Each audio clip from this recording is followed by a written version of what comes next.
Hi, everybody, and welcome to Red Wings Rant, where tirades and impassioned pleas for your Detroit Red Wings finally have a home. Woo! Yeah. You know who has a nice, safe, warm, cozy home in the NHL? Apparently, it's players when they're guilty of misconduct, because man, are they doing everything to protect what could turn out to be some real pieces of shit. Gotta watch, I gotta watch the language tonight. We're trying to go a little bit earlier to work through the kids' new bedtime. So that's why we're a little bit earlier than usual. We usually are going like 7:30, 7:45, but now they stay up till like 8:30, like against my wishes. Their assigned bedtime.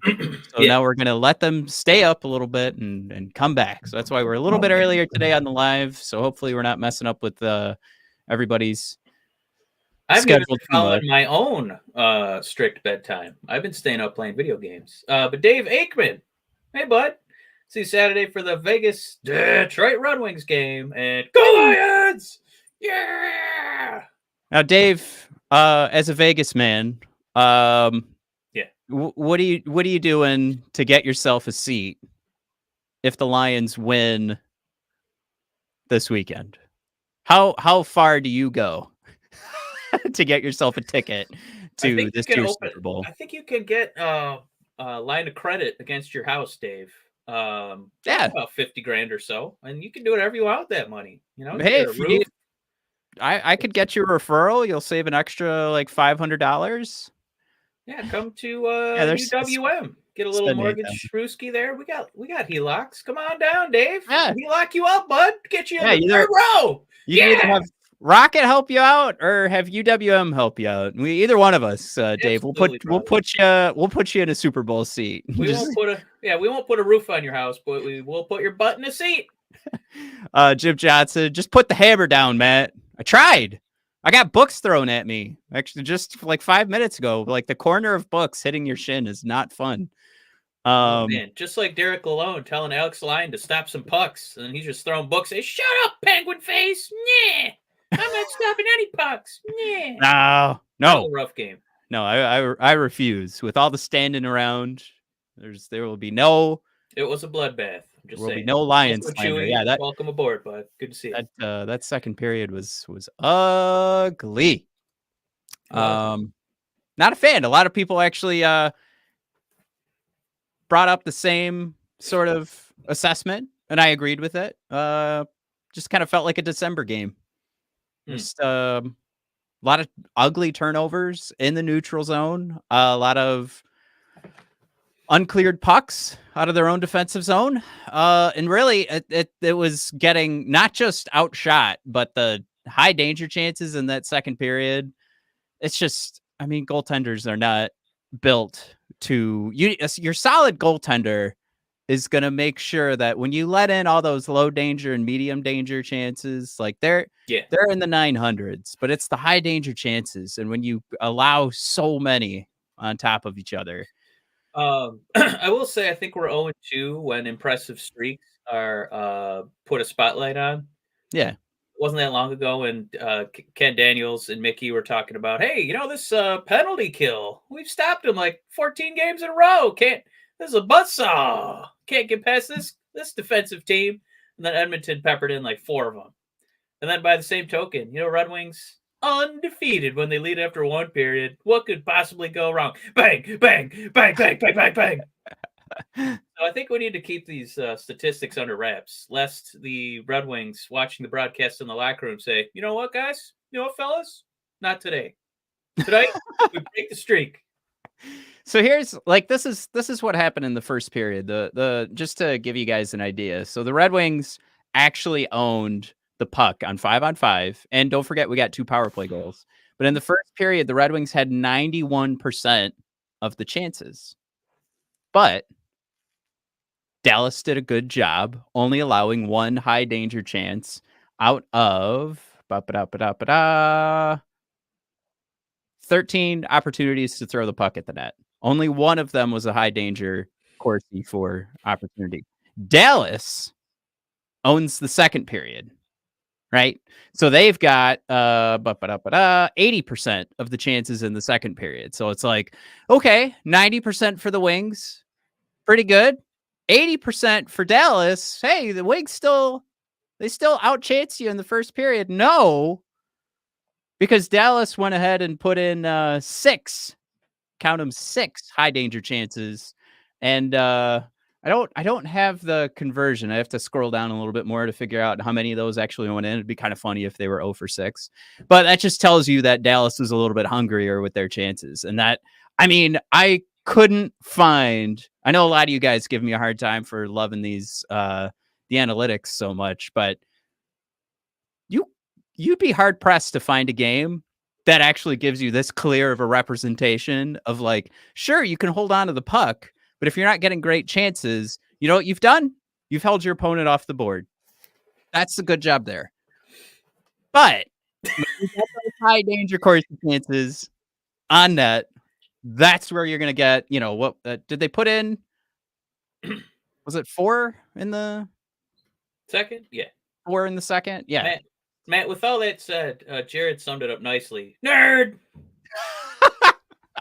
Is it just easier to say it was a terrible second period? Is that where I'm supposed to? No, we need the extra context, Matt. It's fine. There's a couple items here too. Jim Johnson saying last night's game shows why I need to play a 60-minute game. That second period is a total meltdown.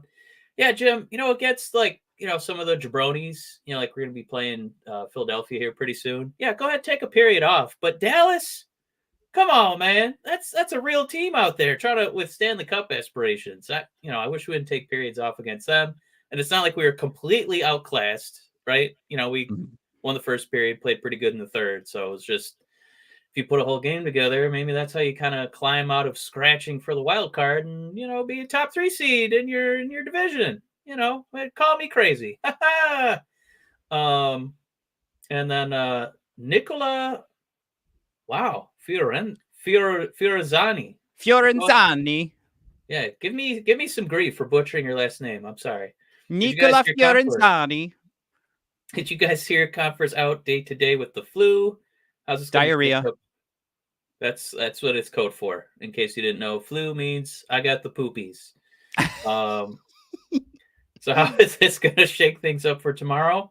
Matt, are we anticipating more Veleno and Fabry? I guess, right, it depends on if Kane is going to be in there, because then if Kane and Comfer are out, because we're already getting Costin and Fisher in there, so we're running short on your bench there, so it might mean a Berggren call-up. And day-to-day just means he was out practice, right? He might still... And when I hear flu, I'm just, you know, we're just waiting to see if the PF Chang's has gone through his system, and then PF Chang's out, JT Comfer in. You know what? That I landed on, that was pretty good. PF Chang's out, JT Comfer in. That was accidental. You guys should be patting me on the back for that. That was pretty goddamn good. It's hard to do that when your hand is in the way, patting your own back so often, Matt. So it's hard for us to really get a turn in there. Yeah. Yeah, so I did want to go back to that conversation on the high danger chances. Lyon comes in with a 667 high danger save percentage, an 800 medium danger, if I may. And yeah, he was 12 for 12 on low danger shots.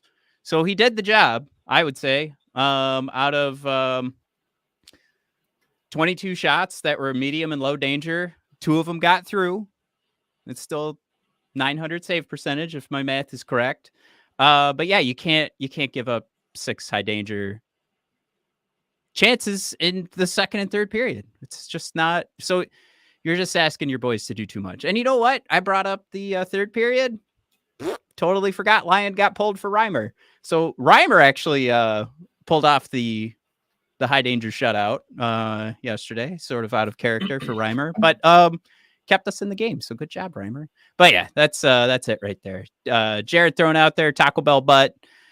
for JT and Nicola. Did we get your name right, Nicola? I've been watching a lot of it was the Pixar movie that was there was the Fish Kids. My kids have been really into, but they're Italian, so I've been hearing the Nicola Fiorenzani. Yeah, the Pixar version of Call Me by Your Name. Yeah. The guy's banging a peach. But yeah, Nicola also said you don't want to move Cop around with his line. Yeah, that line has been gold, baby. That core surgery's finally healed.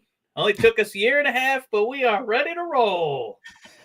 Clap Sauce, welcome aboard. Saying glad we have the wall man back. Yep, could use a few more gritties out there. And Crimson Shadow, a man after my own heart. A news article: Wing should be aiming to trade for Hurdle the Turtle. Woo-hoo-hoo! Oh man, yeah! You're putting up Mike's GOAT team if we're pulling in Patrick Kane and Hurdle the Turtle this year. And Zegras, woo-hoo-hoo! The Michael All-Stars, can't wait. Yeah. So we've got, I think Jim threw out there bringing up Kane. Good news, Kane is skating. Jared, Kane most likely won't be ready until Vegas.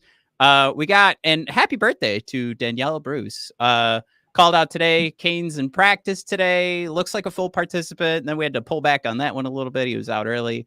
Ansar Khan, Lalone said Kane not cleared yet for contact. We'll see how he feels after the first skate, and debating whether it's best to give him the break to recover or play him before. And I think that was used in Lalone's answer because he wanted to set us up properly. He didn't want to tease us out. So I think Lalone plants the seed that Patrick Kane will take this time and the break to recover. I think he throws that out there because he wants us to know that's about to happen. Yeah. So I don't think we're seeing Patrick Kane came back before Vancouver. Break. Yeah, I think he's taking an extra couple weeks here. That being said, how many games do we have left? Do we have 3 games left till the break? 3. Phillies, Vegas, and Ottawa. I would say right now I'd feel pretty good with just a 500 record going into the break. Yeah, I could stomach that, I guess. Give got a few comments here. Jim Johnson saying Daniela is a hottie. Red Wings fan club number 16. What does that mean? I don't know. Clamp Sauce, happy birthday, you and Daniela. Hey. Got some more love for Daniela Bruce. Jared also had a fake birthday. And Jim Johnson, Matt, raising the bar on your 500 request, saying, let's win them all. Okay. No, you're right, Jim. I take it back. Thank you, Matt. All 3. Time. Thank you. Crimson again. First he's sliding into my DMs with those Hurdle the Turtles smoke signals. And now he's saying, I'm just glad Cat got a goal to shut people up like me on his 10-game goalless streak. Because I did jokingly call him an expensive Kubalik. So yeah, that was rough. I was angry at you for throwing that one out there. We all give on this. I like to thank the listeners. I like to thank you and I, Mike, properly have not just worshipped every move that Steve Yzerman has made, but I would like to say you were definitely going a little too far with the Kubalik DeBrincat comparisons there. I was just trying to motivate him. I know he listens to the show. So where do we stand right now with those 3 games before the break? We right now hold on to that second wild card spot. We are at 53 points. Tampa Bay Lightning at 55 points, but with 48 games played. We have 47 games played, Mike. Toronto Maple Leafs right now with 45 games played and 54 points. So they've got 2 games in hand, 1 point ahead. They are playing tonight. I think, yeah, they're going up against Winnipeg. So a super losable game for the crappy Maple Leafs. Who again, Elliot Friedman reported a second straight. We said this last week, but for a second straight 32 thoughts, he reiterated He thinks Toronto is looking at themselves right now, where they are in the standings, and how many teams they have to compete for a playoff spot, and maybe deciding no trades this year, which, honestly, I know last week we kind of got into it. It was like, does or doesn't it make sense for Toronto? And I think maybe I am misstating that. I think we just talked about it in the Discord, which that reminds me, I got to share the Discord in a little bit here. But does or doesn't it make sense? I think it just takes us to that part of the conversation where it's like, this means there's an open playoff spot. If you're taking the teams from last year, there's one that's a little bit easier to grab onto. And you've already got the one with the Tampa Bay Lightning where you've beaten the Lightning. You have a game in hand. If you won, tomorrow, you would take that spot, that number 3 spot in the Atlantic. So I'm kind of all over the place right now, but I think later on, it just means the conversation gets a little more interesting. Like, do you want to make that move to solidify a wild card spot, beat the Devils, the Islanders, who just brought in Patrick Waugh, the Capitals, who just have this horrible goal differential that they're posting right now. So they look very beatable. Do you want to get yourself over the hump? Is it important to get to the playoffs? So we'll be talking about that over the next month here. But it's just, that's where it's scary is that if you're looking at the teams who are already, in a pretty good spot, and then, us, Devils, Toronto, Islanders, I don't believe for a second that Toronto's not going to be a buyer. So it feels like at the trade deadline, Matt, it's shaping up to be a very expensive trade deadline. Like, if you want to get a guy, you're probably going to have to overpay, either prospect wise or draft pick wise. So I'm not looking forward to doing that. But if you want to improve this team and squeak in, you might have to be giving up some first rounders. So I would just brace yourself for that.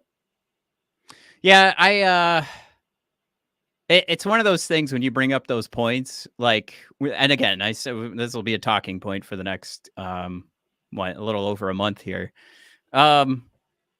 I think last week we said the Red Wings should not be a buyer regarding any short-term buys. Like, if there is someone you can add to this club and legit make them a core, like middle 6 and up, make them a core piece, I think those are the conversations you're listening to. All else need not apply. That's how I feel right now. But, maybe there's a call up from Grand Rapids and that looks really good. And then it's like, oh, maybe we could swing for the fences this year. I think you'd really have to see a turnaround to have my opinion change that much, to have me go, oh, wow, we've just won, 12 in a row. I think, yeah, let's see what's going on in the trade market, even if it's short term, and we'll make some things work here. But I think that would have to be the extent that we'd have to see for me to actually want to go in that direction. But yeah, just wrapping up the standings conversation here. It's a tight one. I don't see a lot in like the who's available conversations you'll get from The Athletic that get me too excited, that are really going to push this team, over the hump. I think it's just, yes, there are places you can improve this team, but not to the point where it's like those 7-game series are always going to go the Wings' way, or at least I could easily pick them. So again, kind of all over the place in this thought here. I'm gonna land the plane on let's play it out. Yeah, no, a couple commenters coming in here. Dane B, welcome. Just as I expected this year, the Wings are a coin flip to make playoffs, so not disappointed where they're at. Matt Crimson Shadow asking a scary question. Are there any prospects we are willing to trade? I mean, I don't think outside of Edvinsson, there's really an untouchable prospect. So no, I think most of them are, available. I agree. But it just kind of depends on obviously what we're getting. And honestly, I'm still that guy, Crimson. I'm still going to be that guy on that hill. I might be the only guy, either witnessing or participating in this podcast that would be willing to trade any of our prospects minus Edvinsson for like a Zegras. Guy's already scored 60 points multiple times at the NHL level. I'm pretty interested in that. With a bad team. He's not the end-all, be-all. He's not the greatest player of all time, but we could use some scoring. So, yeah, I wouldn't mind doing something like that. So that's my long answer to your shorter question. Yes. Anyone but Edvinsson. Yeah, I think I agree with that. I would even go as far to say, like, all right, you're calling me about Edvinsson. What's the trade? Like, I think I'm listening to anything and everything. At that point, I'm assuming you're getting something super juicy. But I know why, obviously we all know why we want to hang on to Edvinsson. So I'm not putting him out there. He's not on my trade block. I'm listening to everything. But yeah, if you want to talk about like who are the guys that I'm saying no to and I hang up the phone before I even hear who's up on the other side of the trade, I'm going to say there's probably nobody. I will listen to anything and everything. So that's where I'm at, Crimson. I don't think there is a prospect in our pool right now that I feel like if we lost them, that there isn't a trade that would keep us on the same path that we're on right now. Does that make sense? Yeah. Yeah. Like, it's not, if you're the Chicago Blackhawks, why would you ever trade Connor Bedard? Like, that's the piece you need to keep on a track to eventually build a winner. But I don't know if we have that. I think we have pieces right now that are projected to certainly replace some of the dog crap that is currently in the lineup. Yeah. But we don't have like that super duper star. Even Pelika, I don't want to get rid of. My apologies. There's two prospects we can't get rid of. There you go. Pelika and Edvinsson. There we go. Now we got two. I'm still listening to anything and everything. It's okay by me. Red Wings fan club saying, what about Capo, man? Does that do anything for you? Depends on the price. I'd listen to it. Yeah. And Crimson, I would just say too, problem is Zegras has injury problems and zero defensive skills on a team that has a black hole on defense. I feel like guys are less injured and play better defense when it feels like they have reason to play defense and take, black pucks. And I think a good example is our beloved hometown Detroit Lions, who suddenly guys are playing with 3 broken ribs, like Anzalone. Our centers are getting their knees rolled over and suddenly they're still able to play in playoff games. So I think part of that is being on a poo-poo team and it's like, we'll just shut them down. There's no reason to really push a guy's return. So, yeah, I understand your concern. I just wouldn't put a lot of like stock into his injury history and his lack of defense, because I think you'll play more defense when you're on a good team and feel like, he's a kid. He's a dumb kid that you could coach up, and there's not a lot of people with that skill. So I'd be okay taking that risk. I mean, it is a good call out. Trying to even this team up a little bit, because I was taking a look at our new friends on Hockey Stat Cards. It's at Hockey Stat Cards on Twitter. This is a Dallas Stars team that is arguably a cup contender, and Stars at Red Wings. What we're looking at right now is for all the podcast listeners on Hockey Stat Cards, you basically have a representation of what a player brought to the ice, especially with regards to more impact 5-on-5 versus special teams, but what your team brought to the ice, what each individual player brought to the ice, compared to giving up. So the 5-on-5 game, Mike, they had almost everybody in the positive, right? This is a game that ends 5-4, and you're trying to figure out like where are the holes on different teams. When you look at these Hockey Stat Cards, you're trying to say like, well, who's the guy who's given up so much defense or so much offensively and they aren't really able to stifle anything. And on top of that, maybe they're not bringing any production. And when I brought up the Dallas Stars hockey stat card here, because I kind of wanted to show off with like a team who is a cup contender, has a lot of high end talent. What does a hockey stat card look like, even in a 1-goal game? They have 1, 2, 3, 4, 5 players near the bottom that are around a -0.5 in regards to what they gave up 5-on-5. Everybody else strongly, like far right, brought a lot to the game, especially like a Rupe Hintz, right? Now, switch over to the Wingdings.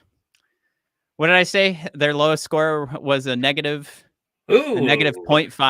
I didn't know the graph went that far back. Yeah, Jeff Petry's trying to jump off the graph. Breaking records, Petry, my man. He's a -4. What's funny too is I don't deny that there can be improvements in so many different areas on this team, but I think it's funny that right now people are starting to say the forward group needs to get stronger defensively, when I see a guy like Jeff Petry get extra minutes and this team absolutely gets lit on fire. That Petry covering while this I don't know. There were a lot of minutes for Petry. I saw him out there with Seider, and it just kind of felt like we were trying to figure out what these pairings could be and make sure we're evening out some minutes so guys weren't just completely exhausted. But this is the damage that was done for anybody who hasn't seen these stat cards. Basically, we were just calling out Rupe Hintz. He's almost touching a +6. Same with Wyatt Johnston on the Red Wings hockey stat card. And again, you're just looking for as high a number as possible. That means you had a good game. Our highest number almost got to 2, which was Dylan Larkin. And our lowest number for Dallas was a -0.5. And for the Red Wings, Jeff Petry at a -4. Justin Hall breaking the -2 barrier. Oli Mata right there, Seider right there, Daniel Sprong. I hear you. Earlier, somebody mentioned, like, make sure you bring in Sprong with a 4-year deal. This matches what I saw yesterday for Sprong. A lot of turnovers in the defensive zone, in the neutral zone, especially for Petry, for sure. We saw them up and down the lineup, but we saw Sprong turning it over and then just kind of frozen, like he didn't know what to do next, and that scared me. But these numbers don't make you feel great about what happened yesterday, because it's nice that we kind of came back, but I think we did kind of get a bare butt spanking against an elite team. Matt, I will say one guy who makes me just a little happy is Rasmussen. Mm-hmm. If only because this game, and then I think it was the Panthers game, where it kind of felt like he stood out. And as much as I'm the first guy to kind of tout, hey, wouldn't it be cool if we got Zegras? When Rasmussen performs, like he did yesterday, or when he did against the Florida game, it makes me kind of like almost want to rethink my whole calibration for how a team should be built and just get big goons. Yeah. Because there were some spots where he, kind of used his size to, take control of some plays. And, he didn't light the world on fire, but you could see where it's productive, against, kind of the upper echelon in the NHL, like that style of play out of him. So, I guess if I was his agent, that's the one who should be most excited about this, this chart. It's just, I don't know. Looking at this, Matt, it doesn't make you. I think it further puzzles the everyman fan on what does Edmondson have to do to make this team. Yeah, true. Very true. There's a lot of space for some. Is Edmondson a -5? Is he that awful? Right. Is he worse than that? And would it be the worst thing in the world to try and get him to play some NHL level talent and learn on the fly? No, it would not. Ketzel thrown out there. Larkin has been playing slow recently. I don't get it. I feel like Larkin's been carrying something since December. Yeah, like a baby. Yeah, That's mentally carrying something. Yeah, that's like a real thing that happened to him. So yeah, I mean,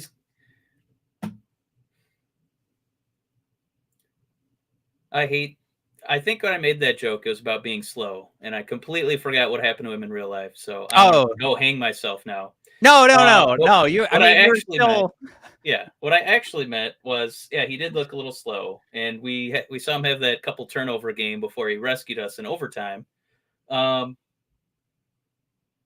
yeah, I don't really know how to explain it. I don't know if there's some guidebook on him now that teams kind of figured out how to steal the puck away from him, or if he is just playing a little bit slower. I was thinking more along the lines of. I mean, he had a back injury. He got smashed in the back of the neck. I mean, this is something that's been Larkin's been carrying his whole career so far. Something I think is going to shorten that 8-year deal he signed last year. And that's when I felt like I noticed it. So I don't know. I have noticed it too, Ketzel. I definitely think it's a physical and mental game that Larkin's playing against right now. Jared thrown out there. Larkin probably didn't have a happy holiday. Yeah, to say the Reopened that least. wound. Yeah. To say the least, for sure. Yeah. But I did want to point out, like that was one game against Dallas, and we talked about like the high danger chances that clearly were in favor for Dallas, and that's how a game like this happens, right? Against the Lightning, it was a lot better. Yeah, I mean, we talked about it, right? The first and third period where you could digest, and it was like, hey, we can compete with these guys, but yeah, you can't take a period off against the best of the league. You kind of see what happened. They completely destroyed you to the point where the other two periods didn't even matter. Yeah, there's something to the conversation too. Like even when they're owning the puck and winning the possession battle, there's got to be something they can figure out 5-on-5, because I think we've said it sort of jokingly, and like clearly the best stick handler on the team is playing with one hip this year. And I know the conversation right now is partially about how many high danger chances we gave up. But I think there's also something to discuss with like how many turnovers we had.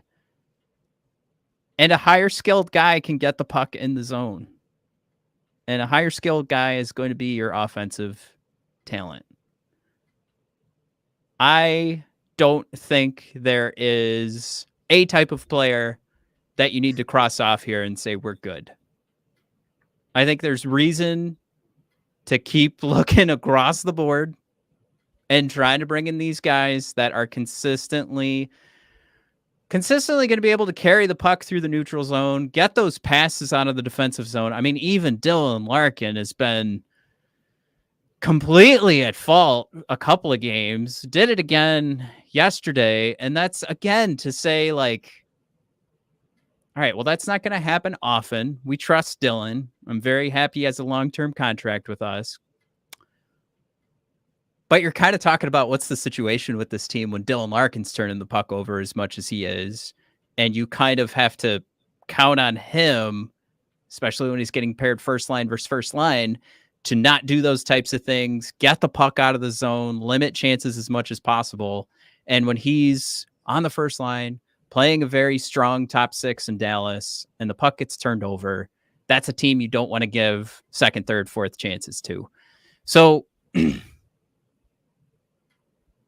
just want to point that out, that there's a way to continue to win that game of chances without necessarily just telling yourself like we need guys that can shut down defensively, which has been an argument I've seen often on Twitter. And for sure, like you could talk about bringing in the next Pavel Datsyuk, and then now you've got both sides figured out. But there's a way and especially with the guy we've been. I don't need Trevor Zegras, but there is a way that benefits you in the long run, as opposed to these, having a more defensive style team and still losing the possession battle, still being at the point where you win the possession battle, but your high danger chances are dwarfed 12-6. So yeah, I just want to say, like, I don't think this team, playoffs all the way. Not a Stanley Cup contender in any way, shape, or form. I still kind of want to go for the playoffs. I'm not dying to like trade guys away at the trade deadline. That's where I'm at right now. But I'm not ready to cross like a player type off and be like, good, we're good on that type of player. Only get, those stingy defensive, tough on the boards type of players. Right. I mean, what did we see while Patrick Kane, before he got hurt?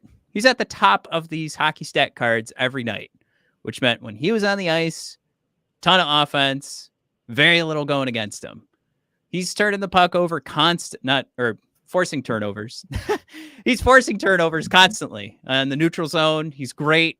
Stick lift, getting the puck going the other way. Like, those are the types of things you can get, and you don't necessarily have to think big brute, sure, tough on the boards type of player. I don't not want that. I'm just saying, let's not cross anybody off the list, which is, I love you guys, but that's my brother right there.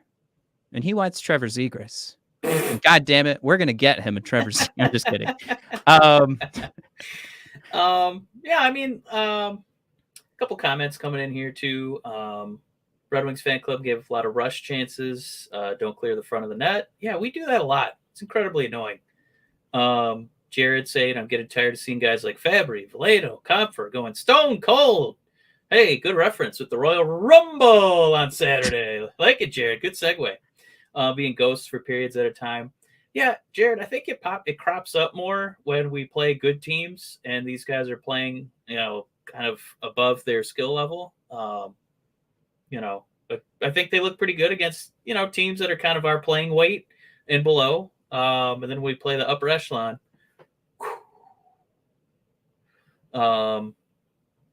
Yeah. So it's just about when you do or do not have elite talent to go against, teams like the Dallas Stars. And then Ketzel saying we are missing Kane against these big teams. Yeah, I hadn't seen your comment, but blip. Yep, you're taking the thought right out of my mouth. We've done well without him, but it is noticeable when he's not on the ice. Yeah, because basically it just kind of moves guys up into a second or third line where they're having to play more minutes, kind of playing outside their fighting class. That's a great point. Just makes it kind of tough to succeed. So they're not awful. They're not the worst players of all time. Obviously, they'd crush any and all of us one-handed. But it just means they're probably not Stanley Cup contenders if we need those guys bumped up like where they're at. And then Jim Johnson, our D will not improve until we stop bringing in third pairing D. Yeah, I don't know what Yzerman's fetish. What is Yzerman's fetish with almost mid-30s defensemen at the end of their career? I don't understand. Yeah, two of them are fine. It's like Yzerman really likes cougars, He's like, ooh, give me that, Well, oh, good. No, I was gonna say I was gonna pass it on to just a minute and 47 seconds here, guys. We'll be right back, and then we'll move along in the conversation. We have nice things to say about some prospects. Yeah, Marco Kasper. So we'll be right back. We know hockey games move fast, but with DraftKings Sportsbook, an official sports betting partner of the NHL, you can score faster than anything happening on the ice this week. New customers can bet $5 and get $200 instantly in bonus bets. Guys, we love our wingdings. We've got some huge games coming up, including against Tampa Bay. We could be on a lucky streak. Speaking of Detroit sports, going up against Tampa Bay twice this weekend. I don't know, but you got to check out DraftKings Sportsbook if you want to continue the winnings in your own wallet. Download the DraftKings Sportsbook app with code THPN. New customers bet just $5 on the NHL and get $200 instantly in bonus bets. Only on DraftKings Sportsbook with code THPN. The crown is yours. Gambling problem? Call 1-800-GAMBLER or visit www.1800gambler.net. In New York, call 877-8-HOPENY or text HOPENY 467-369. In Connecticut, help is available for problems gambling. Call 888-789-7777 or visit ccpg.org. Please play responsibly. On behalf of Boot Hill Casino and Resort in Kansas. 21 plus, age varies by jurisdiction, void in Ontario. Bonus bets expire 168 hours after issuance. cdkng.com/hockey for eligibility and deposit restrictions, terms, and responsible gaming resources. NHL and the NHL Shield are registered trademarks of the NHL and the National Hockey League. Copyright NHL 2024, all rights reserved. Hey, now we got to do that classic thing that the Detroit Tigers beat writers used to do right before the Tigers trade deadline. They would talk up our terrible prospects so we could trade them away for real players. But here comes Marco Kasper, Matt, coming to life here at the perfect time, right? A couple weeks away from the trade dedeadline. Man, what did Marco do?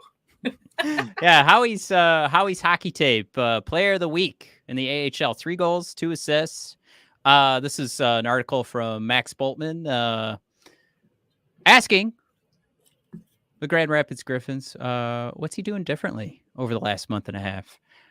Just playing with more confidence. He's getting after pucks. He's playing a little bit more aggressive, playing into bodies, going through hands, creating more opportunities. We talked about getting pucks to the net in certain situations, especially last weekend, something we didn't do early on in games. He was starting to do later in games and got rewarded for it.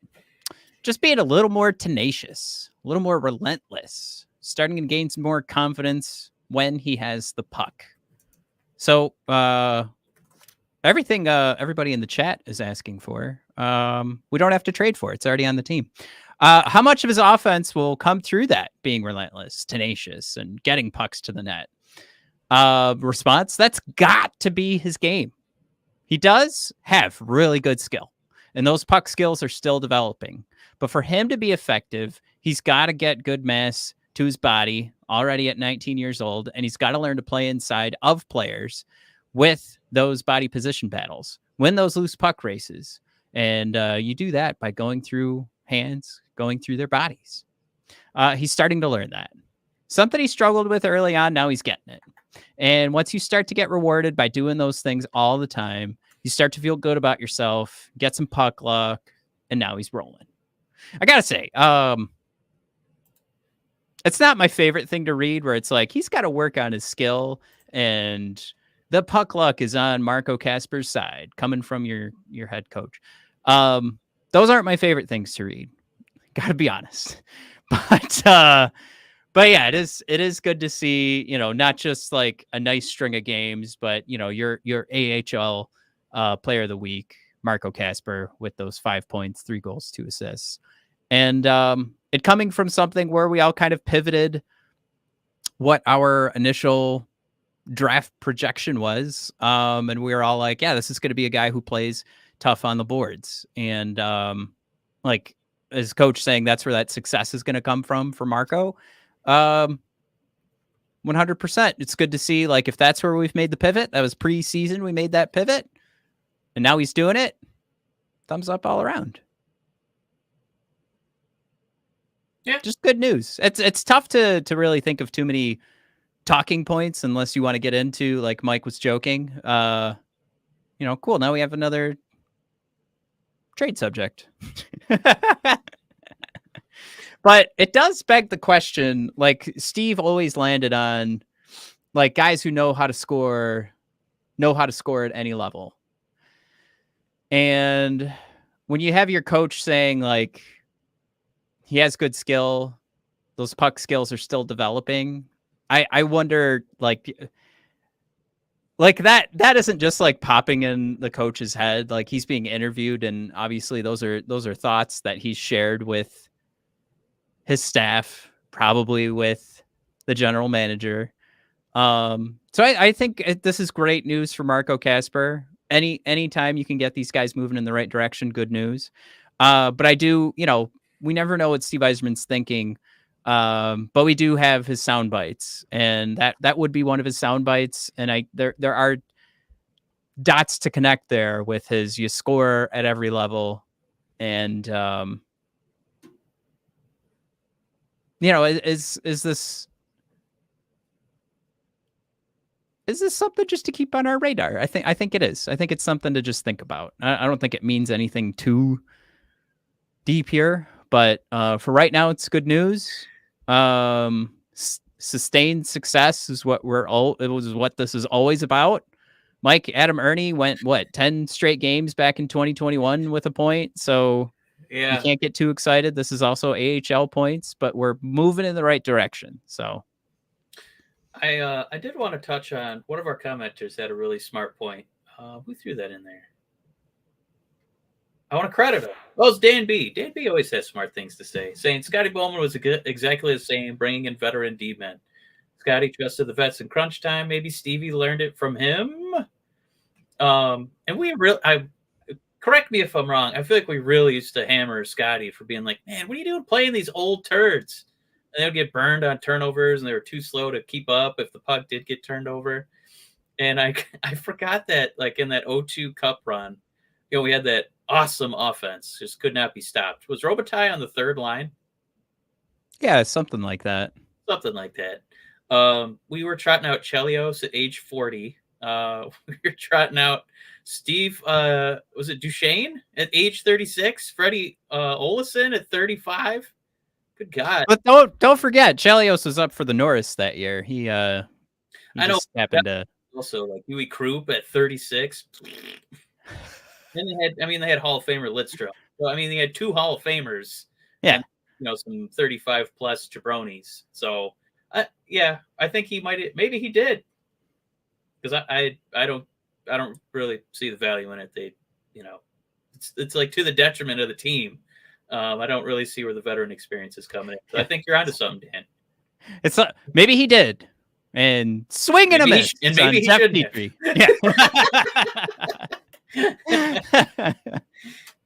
Yeah.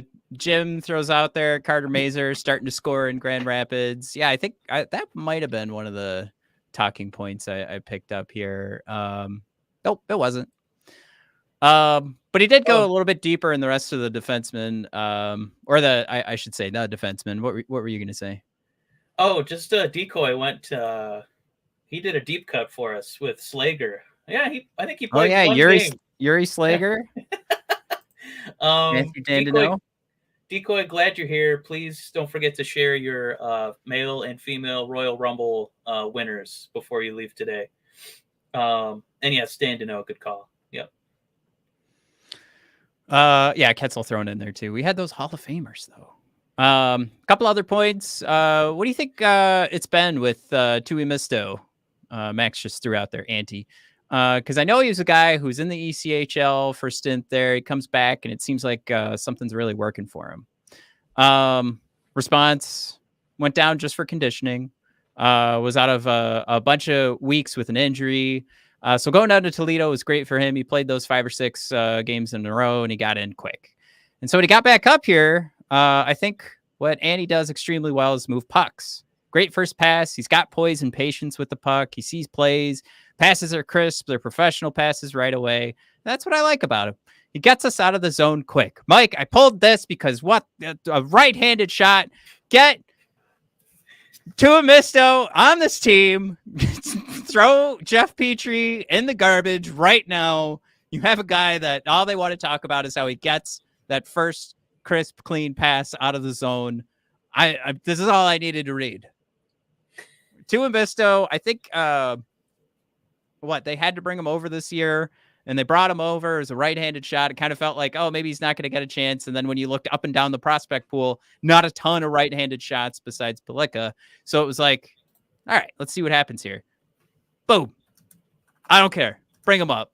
This is the dog crap that we've been watching. Trying to save the SHITs because I can still hear my kids. But yeah, I don't care. This is all I needed to read. I mean, you guys might think I'm ridiculous. If this is what you do best, this is what we miss the most. Do it. Also some good news about Albert Johansson. Things seem to be going good. But I do have to confess, we were trying to go a little bit shorter. Now we're about 10 minutes over that shorter time that I wanted to go. So I did want to discuss real quick. I don't know if maybe we don't. Decoy, you still owe me Rumble picks, by the way. Matt's wrapping up this episode. Give me CM Punk and Sasha Banks in a shocker to win it for the women. Go ahead. Wow. Just want to call out if anybody's missed it. For the 2018 Canadian World Junior team, the London police today told the 5 accused to surrender.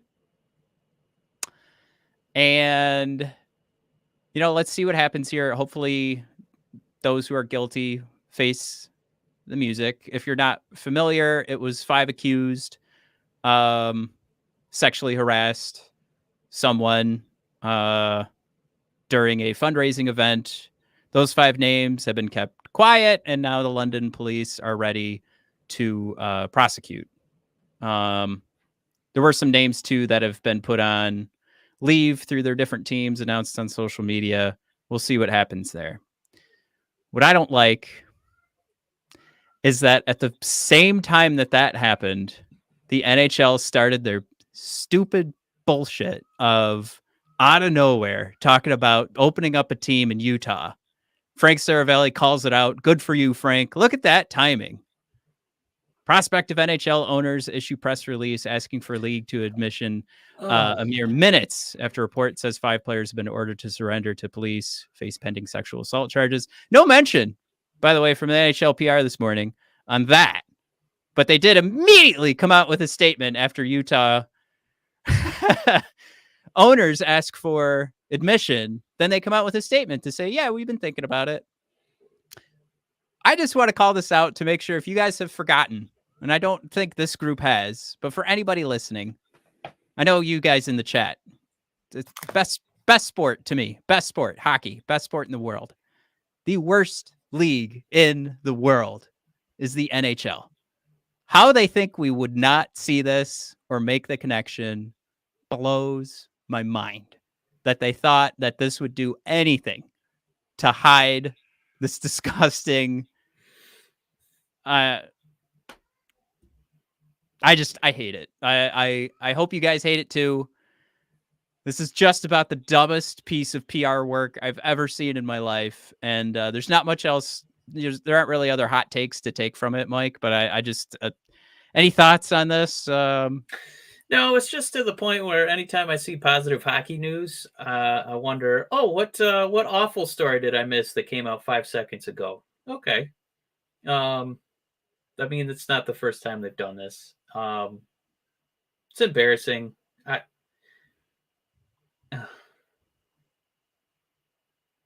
don't know, Matt.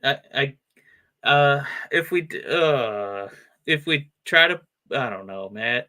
I can't. There isn't even I'm trying to think of like a defense for this because it was the World Junior Hockey Team. It wasn't the NHL, so it's not the NHL's fault. It's just for them to have this up their sleeve and release it like in that order. You know what I mean? Just it's embarrassing. So yeah, hopefully justice is brought, and guilty parties are punished accordingly. And the NHL just looks dumber than ever because then on the ticker tape crawl, you're still going to see those 2 stories back to back, dipshits. It's only on your own dumb website that you're not going to put a spotlight on the negative story. So everybody else is still going to talk about you being inept. And nobody cares about Utah. Yeah, who's clamoring for Utah? Nobody cares. Yeah.